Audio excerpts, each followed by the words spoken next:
to another episode of the Breakdown Besties podcast. I'm Ananya, I'm Akshay. and we are your Breakdown Besties. Together, we have 14 years of experience writing for platforms like Netflix, Amazon Prime Video, and Disney Plus, on shows like Mismatched, Wedding.com, Ishq in the Air, Grahan, Rana Naidu, and Inside Edge, and a bunch of others which have gotten stuck in development hell but will hopefully see the light of day one day. With the Breakdown Besties podcast, our goal is to give you a film school experience by breaking down the screenwriting techniques used in your favorite Bollywood films to make them come alive on the page before they work on the screen. We will be breaking down techniques like log lines, hero's journey, dialogues, scene techniques, plotting, all of that so that you know how the pros do it. This is a film school level masterclass delivered as an episode on YouTube. And today we're going to be breaking down another classic Bollywood film, one that's really close to our hearts. Bhool Bhulaiyaa, the first one, obviously. Yeah. Is that a shade, Ananya? Is that a shade? I don't know, actually. I don't think I've seen two or three. Even I haven't seen two or three. I haven't, no. But they're not as cult as the first one. So obviously you have to break that one down. Exactly. Yeah. Yeah. Yeah. We can break two or three down in like a sequel analysis Yeah. to We'll see do that. Huh. how sequels hold up. Yeah. Yes. Written by Madhu Muttam, story by Madhu Muttam, screenplay by Neeraj Vora, and dialogues by Manisha Korde. This is a phenomenal film, which I think one of the first, not one of the first, but one of the more well-known horror films like that has stayed within like memory without turning into something we make fun of for like bad special effects. Yeah. I think it's one of those almost like a genre defining film of its kinds because like first time like such mainstream actors became part of like a horror space, right? Hmm. Uh, like Akshay Kumar was like a leading guy at that time. Vidya Balan's career was at that peak. So I feel like such mainstream actors coming together to pull together like a horror/horror comedy is pretty cool. Yeah, that's what makes it iconic, I think, apart from the screenwriting, of course. Yeah, of course. Of course, yeah. If it's not So epic on the page, it's not epic, guys. It's as simple as that. it's not epic. Yeah, Exactly, exactly. No amount of good direction or beautiful cinematography or phenomenal sound design, all of which are really important, can save crap on the page. yeah. So I feel like such an auntie saying this, like It's one of those okay. very bitter. I feel no, I'll tell you why I feel like that. I sound bitter, I think. I think I sound like one of those screenwriting professors at like a Yeah. film school who never really got anything made. Maybe because they tried to make like terrible indie shit, which like zooms in on like a tear for 30 seconds and then zooms out for another 30 seconds and wants to call it art and is so resentful that it never got made. And now they're just like, like if your script is not good, nothing else will be good. Nothing can save it. Like that sort I of think person. no, I don't think it's bitter, yeah. It's a true reality which a lot of people don't talk about.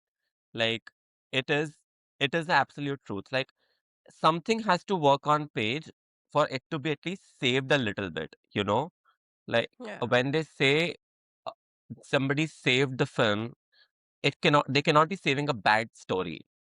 Yeah. It's they're saving up the fuck ups which happened on set. On So set. Yeah. so either they couldn't get the correct casting, current location, like the proper location, all of that, and hence it's like it needs saving. So Yeah, definitely, definitely. Cool. So I think we can dive right into the log line, and from there, I think we'll understand the synopsis of the film and everything. So if y'all haven't watched Bhool Bhulaiyaa recently, that's perfectly fine. We believe that your memory and the imprint it left from so many years ago, if you've seen it, combined with the way we take you through it throughout this episode, will jog your memory enough for you to be able to appreciate the beautiful screenwriting techniques and take away and learn something from it, right? So we are going to first jump into the log line. What is the log line? The log line is the premise of your film summarized in one line. It is your guiding light, and it contains four essential elements: the goal, the stakes, the flaws, and the conflict. And these four are elements which make for a great film and have to be imitated in every scene, every sequence, every act, even down to every piece of dialogue if you can, because this creates a story engine which drives your film towards the end, right? So I'll read out the log line that I have and we can see what works, what doesn't, and what needs fixing, right? So, when a newlywed woman awakens and unleashes the ghost of her husband's family home, they must track the ghost again or risk the lives of the whole family. Superb. Crystal clear. Yeah. Right? That is the Yeah. premise. It's very Yeah. basic, very horror. Yeah. And I'll point out the four elements, right? The newlywed woman. That is the flaw. Of course, her Hmm. flaw is not being newlywed, though in some Or parts of wed. India, kind of sad. Yeah, yeah. Or Or wed. wed. Yeah. It's we've Imagine if she reached our never got uncle married. joke. Imagine if she never got married, she never came to India. She would be perfectly fine. But she lost her mind once she got married. This is Married. one of Yes, that this is is one the of flaw. We are making this is one of uncle jokes. We have reached the there. this is one of those things you remember in like COVID we got this WhatsApp forward which had like badly explained plots, movie plots. Like this is one of Uh-huh. those that a woman gets married and loses her mind. Yeah. Yeah. Yeah. So the flaw is that she is newlywed, and by flaw I mean that she is unaware of the rules. She's new. She's naive. She doesn't know what to do. Right. Um. She and then you have the stakes, which is risk the lives of the whole family.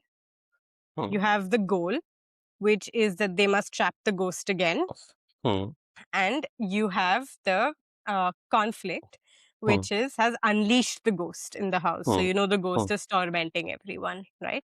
So Yeah. these are the four essential elements of a log line, and this is the log line of Bhool Bhulaiyaa. Very succinct, contains these four things, and will keep driving your story forward, Yeah. right? Cool. Let's get into the next most important thing in any film while writing a film, which is your hero's journey. The hero's journey is the structural spine of your film. It defines emotional beats that come one after the other, which keep delivering emotional hits to your audiences. Even if your story or your character work is not as strong, with the techniques we're discussing, they absolutely will be. But just in case they aren't, these emotional hits that are constantly being delivered will ensure that your audience is actually going on the hero's journey. So let's get into the first beat of the hero's journey or the first sequence, which is the ordinary world. The ordinary world is the world in which the hero lives before they actually embark on this journey. It sets up their conflict, what their flaw is, it sets up where they're coming from, what they need to overcome. You see the world in which they live because, and it's important to see this world because when they step when they cross the threshold and go into the new world, it's going to be starkly different. For example, if a person is very weak, they live in a life where they have uh, no complications their way. Then you see them in a new environment where everything is hard. You instantly know they're not going to be able to survive it. So we know how hard it is going to be for them to work in this new world where everything is upside down, right? Right. In this film, I think we have a very long ordinary world sequence. Never ends. Doesn't end. Doesn't end, right? Yeah. It goes all the way from establishing that there is a ghost in this Haveli, in which, in a town in, no, is it Varanasi? Is it a town in North India? It's never clear, right? Where Not it's clear. set. Not clear. Yeah. Yeah. With the ghats, The I always the thought it was the Varanasi. ghats look like Varanasi, but nothing Hmm. beyond that. Beyond that, yeah. Yeah. We've established that there are ghosts over there, and we know that Avni and Siddharth come back from the Vidya Balan and Shiny Ahuja. Is that him? Yeah. His character come back from America and they're here for a project in India for a couple of months. They're newlyweds. Radha, who is Amisha Patel's character, was pining for Siddharth, Chaitanya Ahuja's character, in the hopes that he'd come back and marry her, Right. but she receives a rude shock when he learns that he's married Avni. And you establish the various characters of the world. But I think the primary thing they've established over here is the fact that there's a ghost in this house. Everyone in the village is scared, and no one should fool around with those ghosts. Yeah, so far And nobody stays in that house. no one stays Hence, in that hence the first sequence is the house being cleaned, cleaned. and and we sort Absolutely. of and we sort of like hint that the new couple is going to come and stay here. That's the I think Yeah, yeah. this was the It's this was the established. It's not just huh, hinted at. It's established. it's Yeah. established. Yeah, correct. Yeah. They move into the house also in the ordinary world because Yeah, that's also part of the ordinary world, right? Where they move into the house, all of that. yeah, yeah. So they come in there and you establish that no one goes to the third floor of the house. Right. That is the ordinary world. Yeah, Then you have the call to action where you see Avni and Nandini, who is another family member. It's hard to track all the family members in this because it's a big joint family. yeah. See that the third floor is out of bounds. Nandini warns Avni not to go up there, but Hmm, Avni goes up there anyway. Both of them hmm, go up there. She drags hmm, Nandini with her. But they hmm, don't enter the main doors, which hmm. have the ghosts behind them. It has Yeah. been sealed shut by like a Bhairav mantra, Hmm, a big kavach essentially protecting the souls, hmm. keeping the souls locked in there. Vidya Balan's character Avni is tempted, but in the nick of time they're called out, so they cannot open that door. And that Yeah. is the refusal of the call, Refusal. right? The Yeah. family says, don't do this. Nandini says, don't do this. Everyone says, don't do this, right? And Generally, I've also noticed mm, in a lot of horror films, the call to action and refusal is sort of uh, a double beat. Like it happens twice in consecutive times. Like, for example, always there'll be a case that this couple is going to, like, say, a mansion or like this house out of the city, like they're moving into a new house, and there will be somebody telling them, I don't think it's a good idea. Who told you to come to this house? Like, don't do that. So, there is an already establishment of a first time that oh this couple is coming into a new house, and there are mm, these people and forces telling them don't move in. Like mhm, if I think about say an example in Get Out, like he was going to go and meet his girlfriend's family, but immediately he gets a call from his like friend that yo dog don't go, like they're all gonna convert you to like white people, stuff like that. So mm, that's always one step. And once you reach the actual location, there is yeah. again this call to action that, oh, even in this haunted house, this one specific place is more Mhm, haunted. So, like, you'll have the basement, you'll have in our movie, like the third floor. In Get Out, this was mm, the mother in law's library, like all of the. mhm. And again, the main character will sort of enter, but will be called out in nick of time for some reason. So, Right. I've noticed in a lot of beats, like this call to action and refusal is repeated a little bit twice, uh, Mm. to for that to happen. Yeah, and I understand that too because from a technique point of view, you really Yeah, want to drive home the stakes, right? That yeah, this is high danger, high stakes, so it needs to yeah, be repeated to like be uh, like nailed into the audience's mind and the character's mind, the level of yeah. danger. Cool. Then we have meeting the mentor. Uh, I believe the mentor in this is the woman Vidya Balan meets at the ghat, who tells Hmm, her the story, the flashback, not the flashback, the story of Manjulika, her lover, who is another dancer at the court called hmm, Shashidhar, huh. and the king, The king. The king, yeah, who essentially the story over here is that Manjulika and Shashidhar are two courtesans in the court who are in love. They dance in front of the king on the eighth night of Durgashtami, and the king saw them. He killed Shashidhar and he wanted to trap Manjulika in the palace by herself. And Hmm. Manjulika couldn't deal with it, so she killed herself. She committed suicide, right? Yeah, like he wanted to like keep her for himself. Like, uh, Himself. Yeah. so that was the like this thing, and he ended up killing the lover of Lover. Manjulika. Yes. The Right. woman at the And ghat is this Janki Bua, which Just if you want to name the I don't know. Yeah, I've thought about Janki Bua a lot actually because I'm like, why was she there in this film? She was just the narrator of that lore. Lord, yeah. And she has a Yeah. random few scenes with Akshay Kumar where he has like this, where she thinks he's coming on to her. Yeah, that's the It's comic funny, relief but part of it. Yeah, yeah, yeah, yeah. yeah, yeah, cool. And then we have crossing the threshold, which is Hmm. a very obvious crossing the threshold, where she goes up to that room on the third floor, breaks open the lock, and discovers the world of Manjulika. She sees all the murals on the wall, she sees stuff, and of course, there are a few scares built in here, which Yeah. is attributed to how old and run down the place is. Like a photo Hmm. frame falls and, dust and all of that, right? Yeah, yeah. Great. So those are the first five beats of the hero's journey. Hmm. Then you go into tests, allies, and enemies, which Hmm. is the beat where you establish what the new world is, what are the challenges they're going to face, who's going to help you overcome these challenges, who's going to stand in your way, and all the other things that you need to know when you're in a new world. And you get to test your own powers against the powers of this world. Hmm. So over here, this is another very long sequence where we start having scares around the house, furniture falls, people think the ghost is here. Um, we have the pandits trying to lock the room again, but in that moment, a figure comes out, there is noise under the darkness. Then they have established Radha's character as the Hmm. one who the ghost may have entered.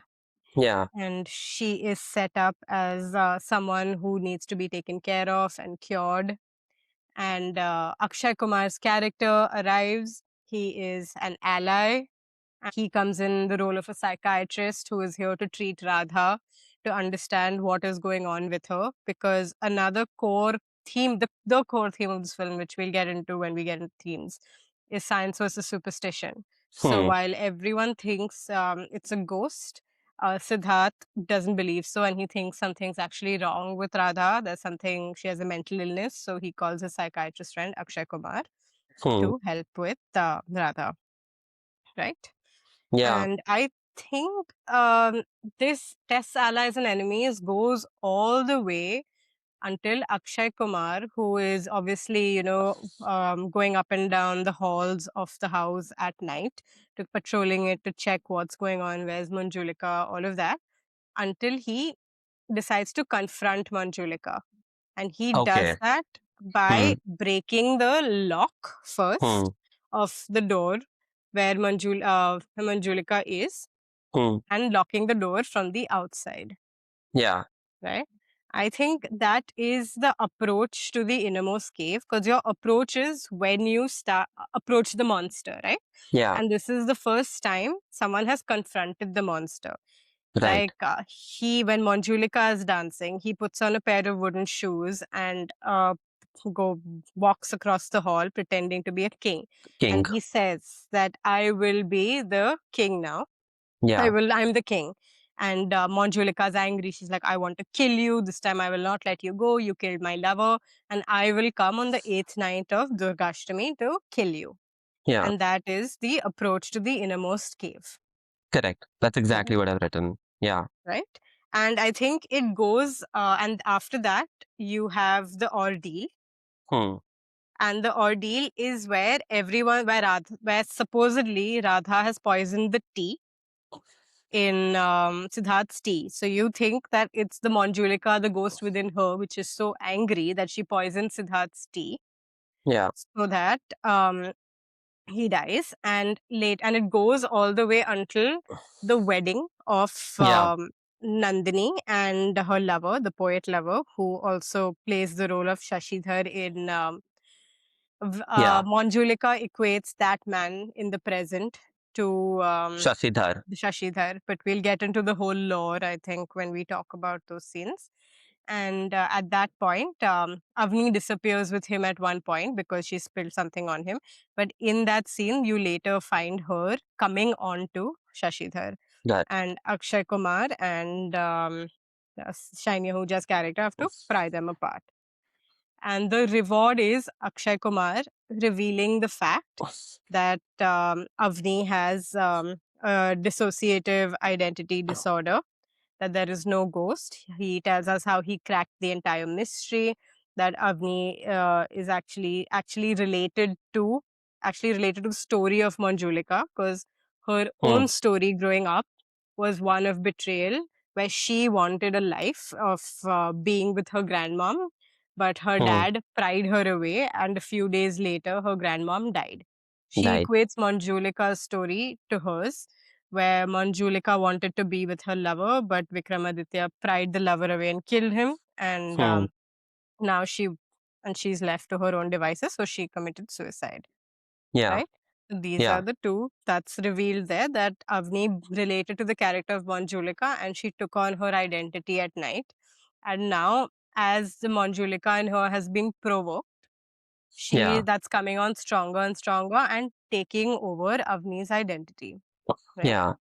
Essentially, the And reward in a genre like this is when you come to know who the ghost is, who the monster is, who the killer is, whatever is that yeah, equivalent is. So yeah. yeah, Hmm. yes, yeah. It's like a Scooby Doo. Sorry. When you said you find Yeah. out who the monster is, I just had this image of, the Scooby gang like pulling out the Yeah. mask. Scooby Yeah. gang. Monsters are always inside of us. So, In this case, literally. literally, yeah.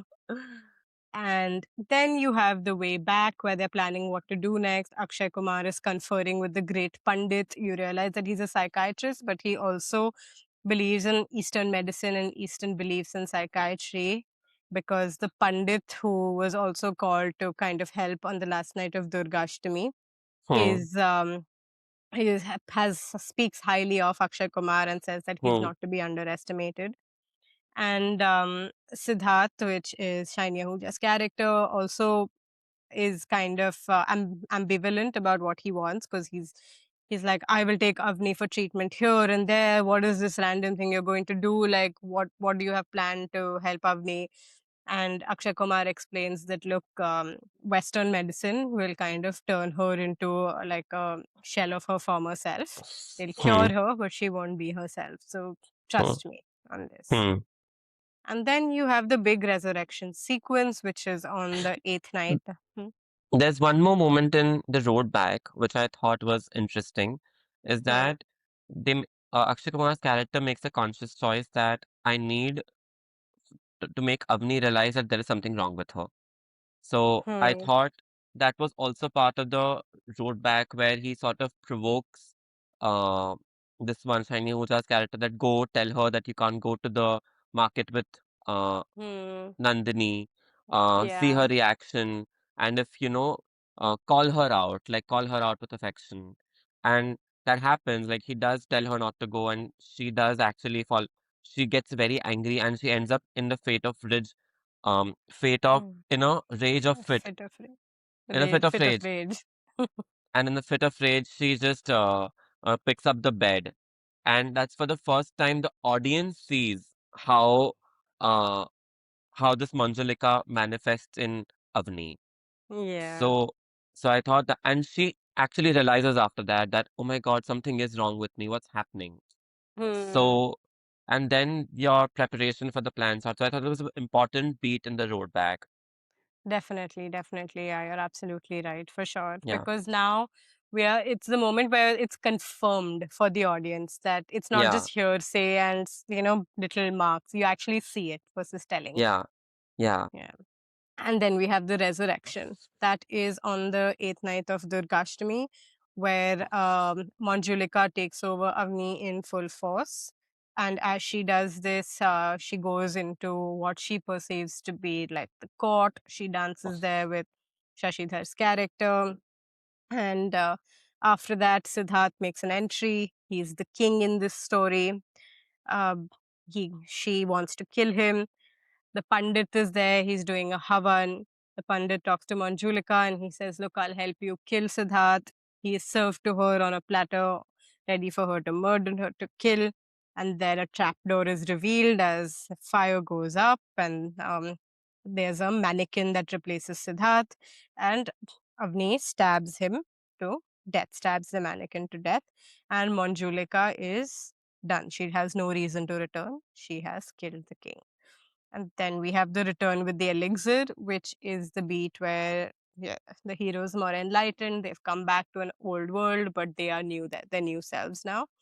Where Avni apologizes to Siddharth for everything she put him through, and that is that, right?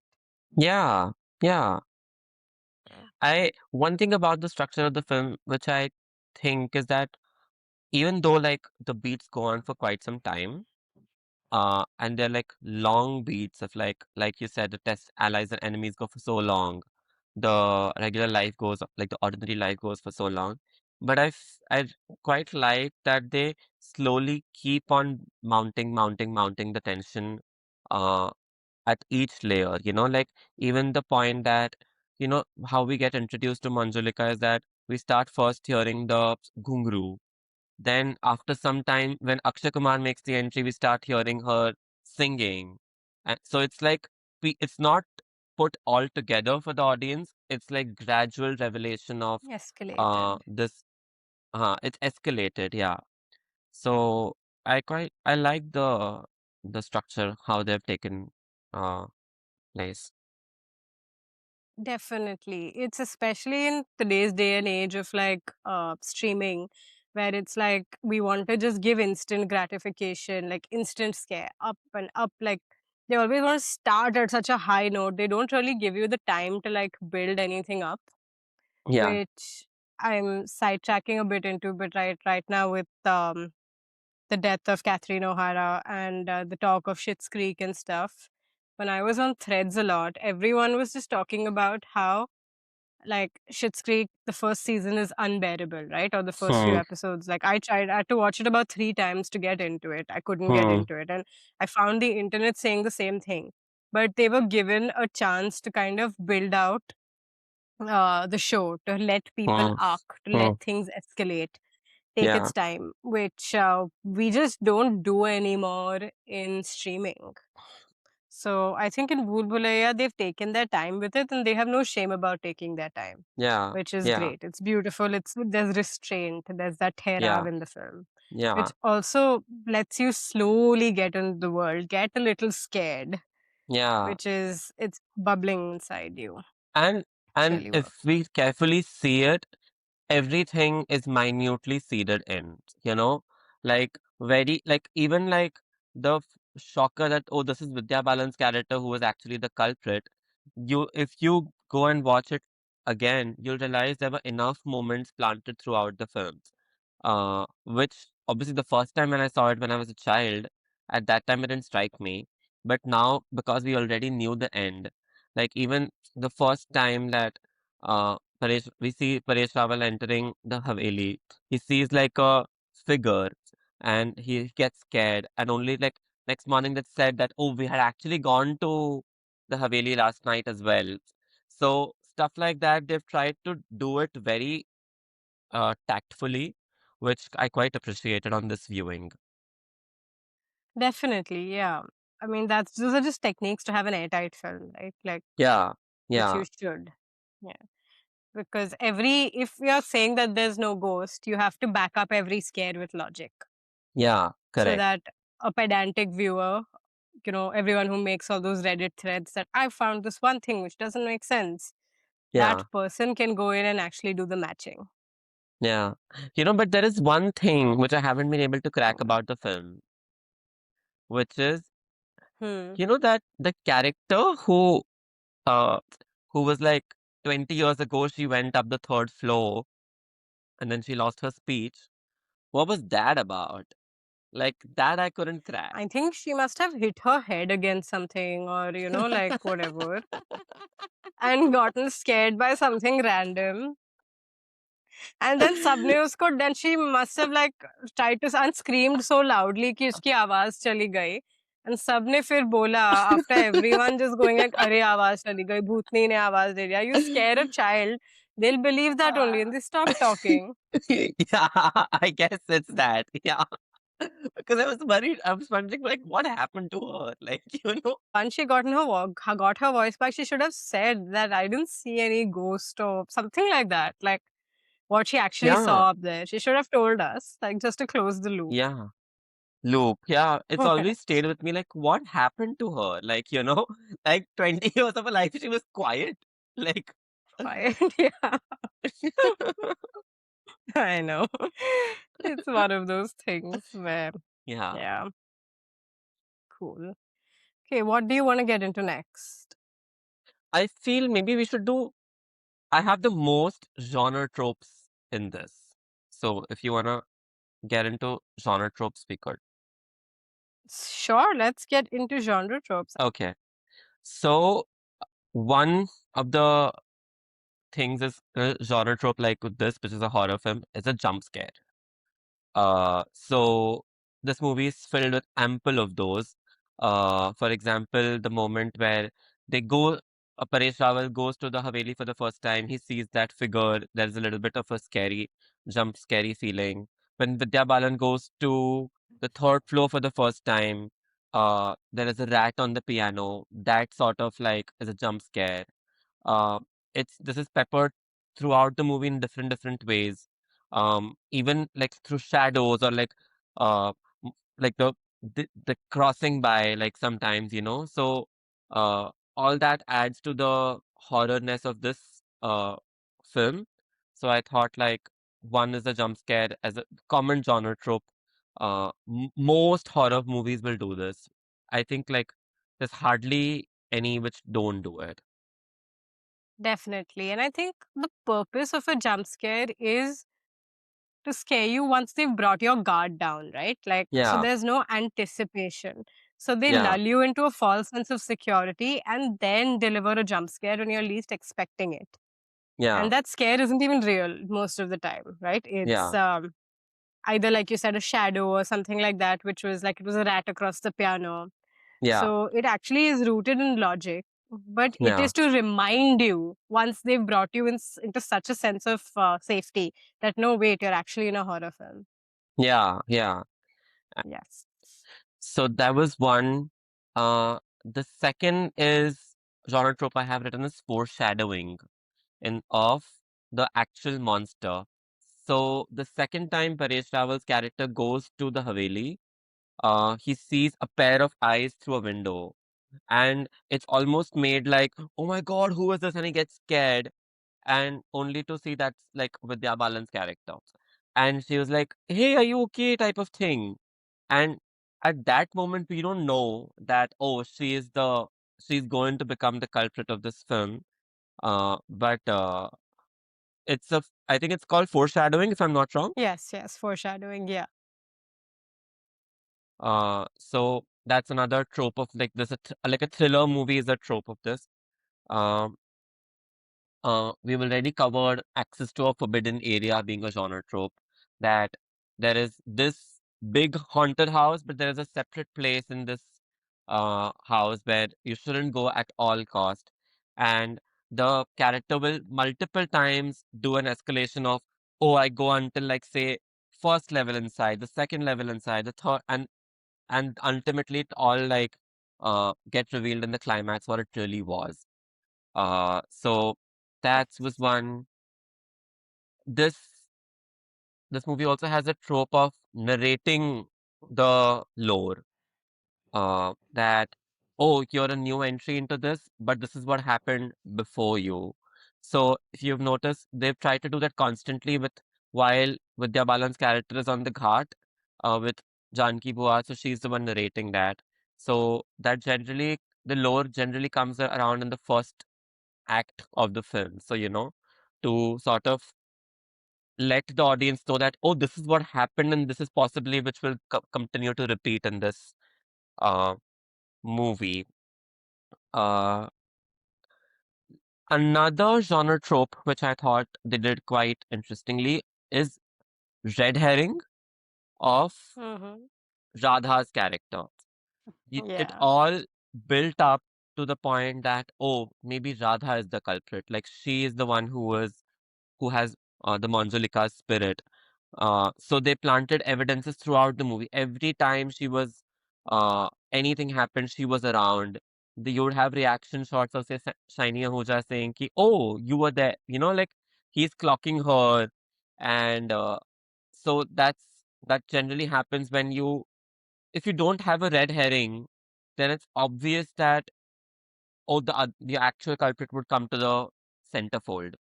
But in such cases, you need a red herring to sort of keep the story going, and it's also mislead to the audience that, oh, there are endless possibilities going on at the same time. So Absolutely. Who is it? Is it really her? It keeps them guessing, it keeps them distracted. yeah, uh, yeah, essentially these are my shorter tropes. Very cool. Very nice. Nice. The next thing I think, which is my favorite part of this film, is the theme, Hmm, which I would like to dive into. Because I think hmm, generally in all the films we have seen so far, we've not had very strong themes. hmm, Like they are peppered in, like Koi Mil Gaya was, should you be able to accept yourself as you are, or Badmash Company is just like, how should money be made? But hmm, I think this film was born from theme. hmm, I think the writer was really exploring what is like science versus superstition, hmm, modern versus old, hmm. Eastern tradition versus Western tradition, right? Yeah. So now, how does one explore a theme? That's what I want to get into while talking about a theme technique here. A theme is a dramatic question. It is the spark in your writing journey, which everyone has a different process. But my process is always starting with that first because it is the heart of your film. Hmm, It will, it, as a writer, you have the most creative freedom of what story you want to tell, something that's very close to you by starting from theme. Like if I am someone who wants to tell a story about, um, I think good should prevail in good versus hmm, evil. Like that is your driving light behind your driving force behind the story, and it allows you to put any story on top of that. If your theme is good versus evil, you can set it in fantasy land, you can set it in modern day, you can set it in period, you can set it in horror, but you're still answering the same question. So I think this is what lets you get to the heart of your hmm, artist of your artist brain, of hmm, what you want to tell. Because hmm, as screenwriters, as any artist, you are not, yes, we do it for the process of writing, which is joyful, but we also do it because we have something to say about the world. You have a strong hmm, belief that the world should be a certain way. And how do you get that belief across? Through theme. And what do you do? hmm, You frame a dramatic question. Over here, the dramatic question is what prevails, hmm, science or superstition? And I use the hmm. word superstition very loosely because I don't believe they hold superstition here. I believe mystical, what cannot be Hmm. proven. Because what is Yeah. science? Science is something you can prove. And Hmm. mysticism is something that requires belief in something greater than that. Hmm. They seem to be at odds with each other, which I fully disagree with. But I'd recommend everyone read Feynman over here. Like, surely you're joking, Mr. Feynman, where the scientist says that in order to be a good scientist, you have to have the belief that there are a million unexplained things out there which you will never understand. I'm obviously paraphrasing. So I do think science and mysticism are two ends of the same spectrum. One has been proven, Hmm. while the other we're still waiting to prove. And that is this Hmm. idea behind the film here too. They're like, what Hmm. exists? And how do you give the answer as a filmmaker, your point of view as a filmmaker? Which is when Hmm. the story is resolved, it is resolved through the character doing what you believe is true. For Hmm. example, if they had wanted to say, if the makers of this film had wanted to say that only science prevails, they wouldn't have made Akshay Kumar someone who also worked with a Pandit hand in hand. No. Yeah. They would have made him someone who's pure psychiatry and he would have won this. Hmm. Or it would have been just the Pandit coming in if they want to say superstition had won, and they wouldn't have, and Akshay Yeah. Kumar would have completely lost in that case. But the Right. point they wanted to make here, the answer to that dramatic question is science and superstition go hand in hand. That's why The moment Akshay Kumar meets the Pandit, he says, and it's very briefly touched upon. He's like, we met at the parapsychic conference and parapsychology conference. And he says, I Hmm. remember your thesis. It was exorcism the Indian way. And the next Indian scene way. with Yeah. Siddharth's like, I will go to, yeah, I will go abroad, all of that. And he's like, वो तुम्हारी अवनी को एक पुतला बना देंगे. She'll be like husk of her Hmm. former self. And I think what they're Hmm. really referring to there is Western medicine in the sense that they would essentially, let's say, hypnotize it out of her or cognitive Hmm. behavioral therapy out of her, that this doesn't exist. This identity of yours Hmm. doesn't exist. But when you look at the final conclusion where you have the big scene where the Pandit is doing the Havan, what they do from a psychological point of view is have Avni live out the character of Hmm. Manjulika to the completion of her arc. Instead of saying Hmm. it doesn't exist, they say we Hmm. will let it out. Hmm. We will Hmm. exorcise her the Indian way, which is still Hmm. psychological because you can fully believe that once this identity is figuratively dead, it is literally dead. That I think is a theme construction technique. Hmm. Hmm. Very nicely done. And the other thing about theme, which I think we've discussed in Chak De India, which I want to just bring back here, is how to Hmm. draw parallel stories, Hmm. which in, as we discussed, Vidya Balan's story and Manjulika's story. Manjulika's Hmm. story is about her lover being murdered as the king holds her trapped in. Hmm. With Avni's story, it's not about a lover being taken away from her and, like Hmm. someone else trapping her. It is Hmm. her grandmom who she got pulled away from while being trapped by her father. So when you want to draw parallels, you can't draw exact 1:1 parallels because Yeah. your story feels too contrived then. Hmm. What you have to do is think about other relationships that could mimic the same emotion. You go one level deeper than what is at the surface. It's not the relationship, it is the emotion behind the relationship. Hmm. So when you have to draw parallel themes, think about the emotion behind the relationship and then think, okay, if could the love of a lover and the love of a grandmother be the same, Hmm. of the same magnitude? Yeah, Absolutely. Yes. absolutely. Let's build that story together. And we Hmm. had that same discussion in Chak De, where it was fundamentalism, it was the misfits, it was the underdog. Over there, the Muslim character was first the underdog, but now it was the Hmm. women who were still the underdogs. Hmm. So that's how these parallels were drawn. Yeah. Yeah. We can talk about sequences if like scenes or Sure, sequences. definitely. Scenes and sequences next. I want to Cool. first start about talking about the opening image, the ordinary world, which goes on for such a long time. But one technique which constantly like keeps coming in throughout that sequence is the technique of misunderstanding. Misunderstanding becomes a great technique to design a scene.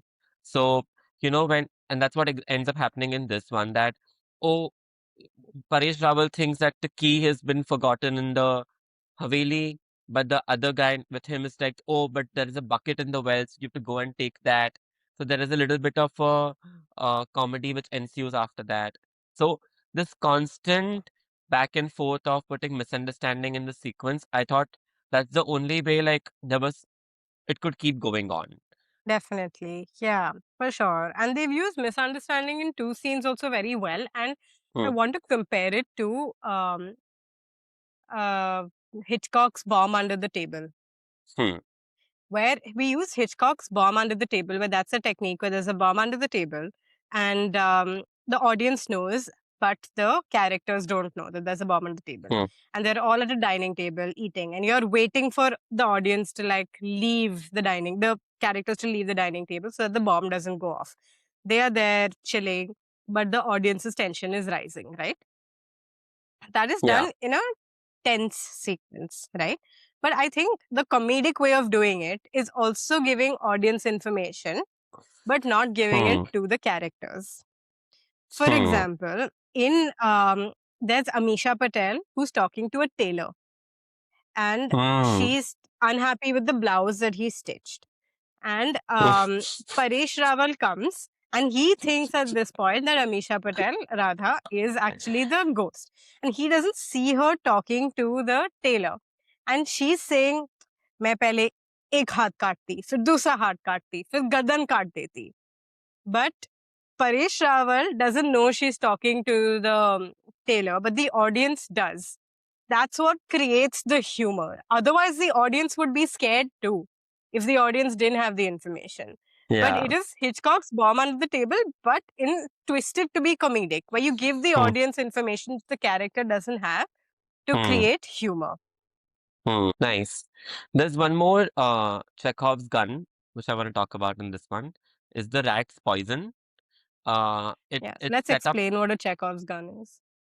A Chekhov's gun is that you establish, say, a gun somewhere early on in the film. It's kept maybe on a wall or something. It's which is not important at that moment, but the idea is that your protagonist is going to use that gun eventually in the film in your third act or somewhere later on. Uh, so that's Chekhov's gun for you. And in this case, it was done with the help of rat poison, where Radha's character says that, "Oh, I've got it to kill the rats in the house because it was shut for such a long time." And it just goes away. But only on the later on, much later on sequence comes to know when we think the tea has been poisoned of Siddharth's tea has been poisoned, and the same rat kills bottle was there. So that's how they've used it in the film, and I thought that was pretty cool. Definitely, yeah, great. And perfect from that to segue into the scene where the tea has been taken to Siddharth and he's about to drink it, and Akshay Kumar has discovered that the tea has been poisoned and Hmm. he's running to Siddharth to save him. So, Hmm. a technique they use there to build tension is intercutting. Akshay is Hmm. running, the tea is being poured for Siddharth. Akshay is trying to get to this door, unsure where he is.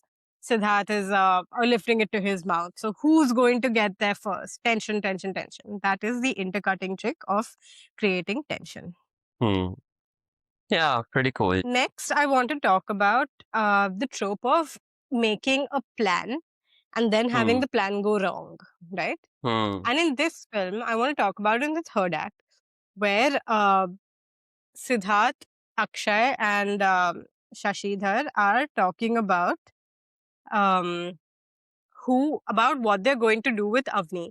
And like Shashi, you're going to have to go to Manjulika when Manjulika comes over. You're going to have to lure her out, all of that, and you're going to have to confront her. So, why are they showing us this plan? Most planning sequences, they tell us the plan and they tell us the solution. Hmm. So that when the plan is actually implemented, the plan goes wrong, it creates tension. Hmm. But if you've noticed in this plan, they only tell you that this is what you have to do. Hmm. That's it. There is no solution to anything. So Hmm. you see the plan exactly as laid out. But the Hmm. reason you don't mind seeing the plan, or even though they've already told you the information and now you're going to see it again, is because it creates conflict. This guy is going to have to confront Manjulika and he has no way to save himself. He Hmm. doesn't know what he's going to do. Akshay Hmm. says, "तुम उसे प्यार से संभाल लेना." That's not a plan. That's like, fuck, Hmm. संभालेगा कि नहीं? Hmm. So you can show a plan. In this case, they've subverted it. They've shown a plan, but the plan itself has no solution and it holds so much danger that the Hmm. audience wants to watch it. Yeah. It's like half information, right? Like you like that you tell the plan, but keep the last two steps away. So we don't know what the conclusion of the plan would be. But I think in this, we know the conclusion of the plan. No, we want to see how they do it because there's an inherent fear element to it here. Because Hmm. we know that she's going to have to kill Siddharth. Like, that Yeah. is it. Like, Yeah. so I don't think the mannequin, the trapdoor, and all was anything great. Like, I wasn't like, oh wow, like ye kya Yeah, kiya. yeah. But still, like I'm saying that part of the plan was still not told to you. That, oh, you're gonna go because Akshay Kumar, he has that chat with Shashidhar's character that should I sacrifice Avni for Siddharth or should I sacrifice Siddharth for Avni? So you've said that Mm, emotion important. So even though he has devised the right. plan along with the other Pandit, he is not Hmm. telling the audience. So again, Audience, to yeah. come back to your point that plan is said Hmm. exactly Correct. the way it is, nothing goes wrong, but we don't know what's gonna come out of it. So it's quite nicely done, I thought. What exactly what you were saying. Correct, correct. You're right. You're right. Yeah, I completely forgot about the moment where he says, "Should I sacrifice one for the other?" So that's what Avni. Huh. Hmm. Got it. Correct. Correct. Yeah. Last thing I want to talk about is when to use a flashback and when not to. Right. Hmm. And ideally, you only use a flashback when there's important information to be given, right? Which you can't give in any other way in the present. Hmm. But this film doesn't shy away from flashbacks. They tell you all of Avni's backstory through Hmm. a flashback, right? Uh, so why is it that Manjulika's lore is narrated where which everyone believes? They don't even think it's a lore. It's an actual incident that happened, right? Hmm. Uh, but Avni's character's thing is shown.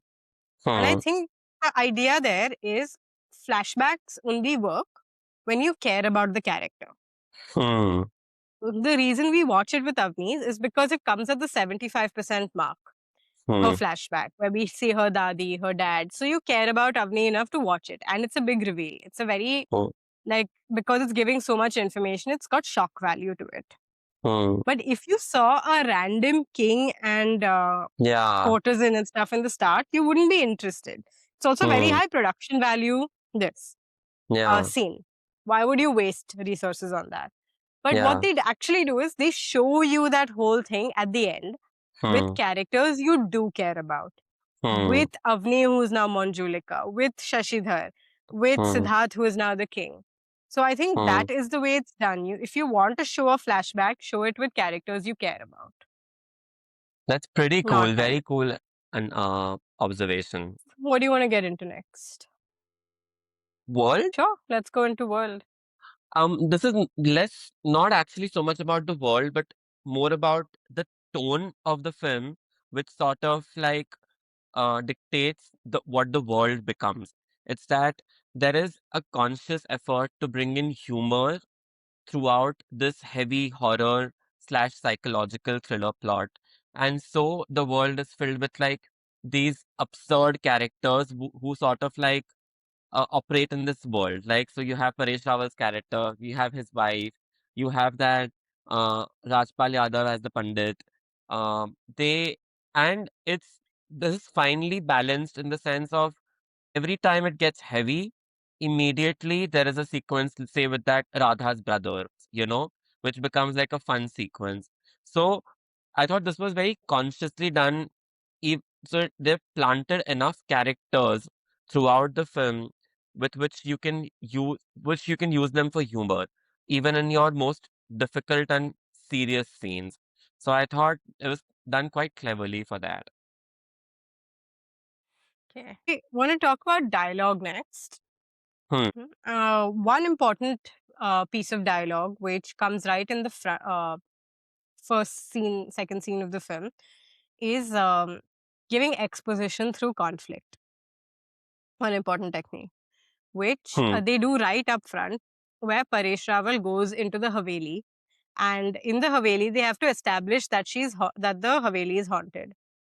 Now, it's not like he's Hmm. going in there scared or everyone's talking about ghosts. No. He goes in there and he Hmm. sees that Haveli ko saaf hone mein bahut time lag raha hai. And the workers there say that अरे यहाँ काम बहुत धीरे से चलता है क्योंकि शाम होते ही सब लोग डर जाते हैं कि this place is haunted. So Hmm. it's not two people talking about the fact that, oh, this place is haunted. It is, we have Hmm. conflict Hmm. caused by the exposition of this place being haunted. So whenever we want to give Hmm. exposition, we can't have two characters talking about information which they already know, because that is Hmm. not realistic. We have to give it Hmm. through the vehicle of conflict. So what conflict Hmm. is being caused where we can give exposition that will reveal this information.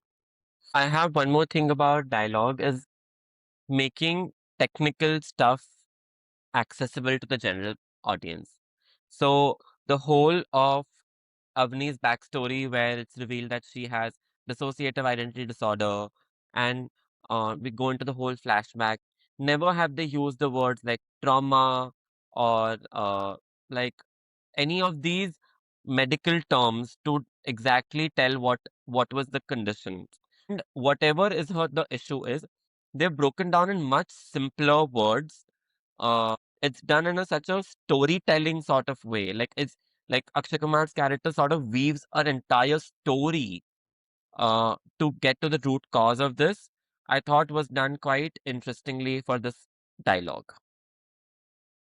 Definitely. Yeah, that's a very good spot. Yeah, Hmm. nice. Yeah, that is all I have on Bhool Bhulaiyaa. Yeah, that is all I have on Bhool Bhulaiyaa too. So thank you for tuning in to another episode of Breakdown Besties. You know the drill. Like, share it with all your screenwriting student friends who you think would benefit from this. Subscribe and leave us any questions, recommendations, suggestions, whatever you want, breakdowns down in the comments, and we will get back to you. And we'll see you next Thursday on another episode of Breakdown Besties. Hi again, bestie. For our next week, we are breaking down the best sports film India has ever made. Find out why. This is Chak De India. See you next Thursday.